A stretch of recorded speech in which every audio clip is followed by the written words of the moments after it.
Jadi itu waktu tu pun kita inilah kecoh jugalah kan, macam mana kita nak selesaikan masalah macam tu kan. Bila keluar ni pula saya kata ni lagi next level punya kan. Jadi saya alert lah kepada Timbalan Dekan Akademik, dan waktu tu barulah kita slow-slow lah sedar. In fact dalam akademia pun agak lambat juga. Selepas beberapa bulan tu barulah orang sedar ni orang boleh buat jurnal kan. Macam mana nak tapis kan.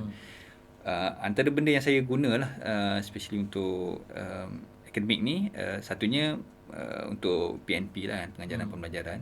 Saya untuk dapatkan idea macam mana kita nak buat kita punya teaching plan kan.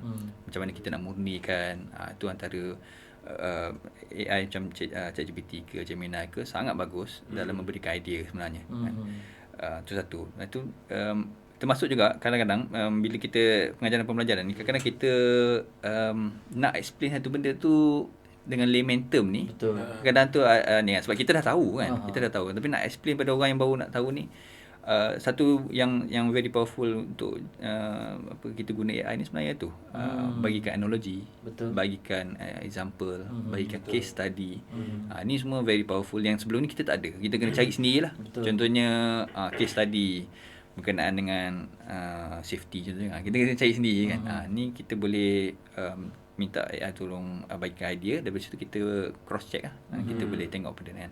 Of course masih lagi penting lah untuk kita cross check, sebab kadang-kadang tu AI ni kita ada istilahnya halusinasi kan. Hallucinate ni maksudnya AI tu bagi fakta tu macam betul je kan. Tapi bila check rupanya fake kan. Dia memang yalah, adalah dari segi kelemahan dari segi AI tu kat situ kan, hallucination ni.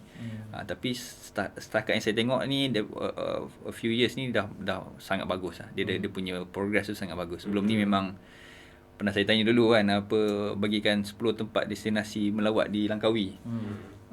Salah satu dia bagi Menara Alostar. Dekat Langkawi kan. Dengan confident cakap awak boleh pergi Menara Alostar. So this kind of things ni dia dulu memang ada kan isu, tapi sekarang ni makin lama makin bagus. So kurang lah sikit, cuma still kena ada isu fact checking lah kan. Kita kena tengok balik. Cuma keyword dia lah, they give us idea tu. Idea tu penting. Idea tapi kena check balik lah. Betul. Sebab kalau boleh saya tambah berkenaan dengan penggunaan AI dalam pembelajaran kita tu, saya rasa kita tak boleh nak lari lah.